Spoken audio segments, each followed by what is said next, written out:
Good morning, I'm Mr. Lubomir, and today we're going to go over experimental variables. Experimental variables are the different things we either control or measure during an experiment.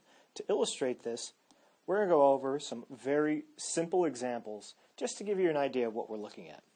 So with our first example, which isn't just simple, but I would even call this really simple, is the idea of mixing paint. So let's say you had a can of red paint, and you then put it on the wall. Well, what color would you get? Well, likely when you put it on the wall, you would end up with a red wall.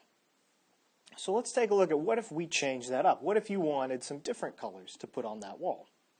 Well, one thing you could do is you could add blue paint to the red. So you take the red paint, mix it with the blue, and as a result, you would end up with purple.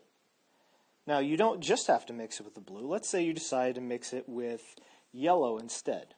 Well, instead of getting that purple color, you would end up with orange. Now, this seems like a really simple idea, but we're going to go into how this applies to designing scientific experiments. So first, let's talk about our experimental variables. There are three types of variables that go into every experiment: our control variables, our independent variables, and our dependent variables. Now, a control variable is what we keep the same in each possible change in experiment. So what doesn't change between trials? So let's say trial one, pardon my writing, is adding red and blue paint, which makes purple. We'll say trial 2 is adding red and yellow paint to make orange. Now, if we think about, all right, what are we keeping the same in both these experiments? Well, one thing we're keeping the same is we're adding red paint both times, or we're starting with red paint.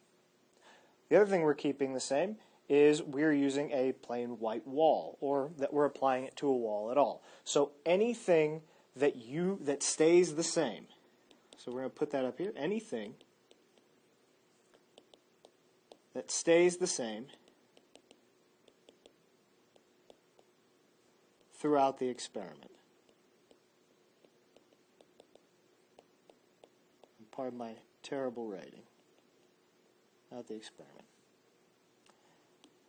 Now, independent variables are, again, something similar to control variables because, again, it's things that have to be accounted for in the experiment. However, independent variables are what you, or in a case, a scientist, control. So, independent variables are what you control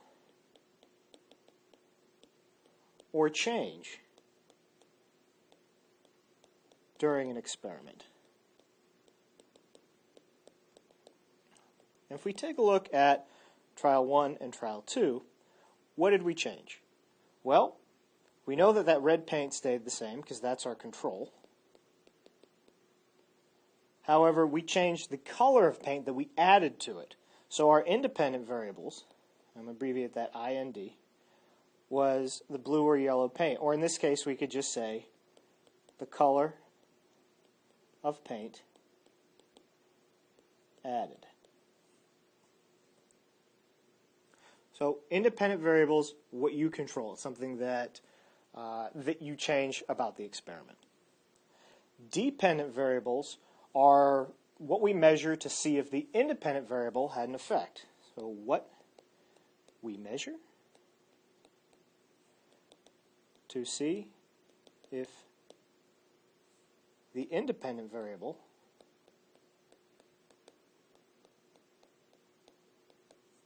had any effect.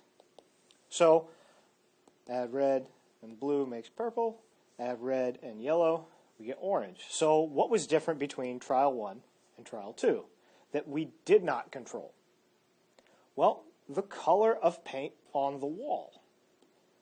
All right, so the dependent variable would be the color of paint on the wall. All right, because that is a result of adding either the blue paint or the yellow paint to the red. So a quick review. Control variables stay the same throughout the experiment.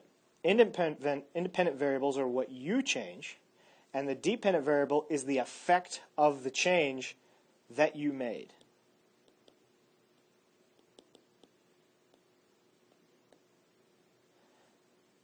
Now let's look at a slightly higher level experiment.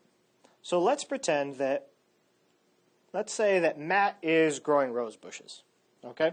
And he wants to grow more flowers on his bushes. He knows he's getting 1 or 2 roses on each of his bushes, but he wants to switch something up. He wants more roses. So he goes to the store and he notices fertilizer X. And fertilizer X says that you will get more roses per bush. And not only that, it guarantees it. So Matt's going to set up a really simple experiment to test this. So he's going to take 2 rose bushes, and he's going to apply fertilizer X to one of them, and no fertilizer to the other. And when he is done, so let's say after, let's call it a month, he's going to measure the number of roses that appear on each of his rose bushes. So in this example, our dependent variable would be, and let's move to the end, our control variable would be what he keeps the same. So maybe he's going to water them the same amount.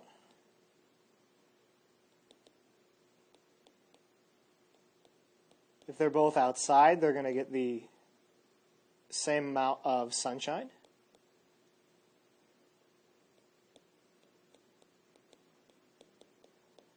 And they're going to be exposed to the same temperatures.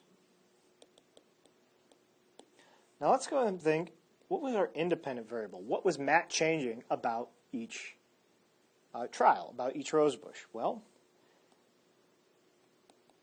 fertilizer or no fertilizer.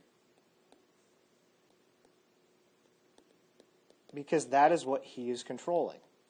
Now, as I said before, his goal was to get more roses on each bush. So his dependent variable, what he would measure to see if the fertilizer is actually having an effect, would be the number of roses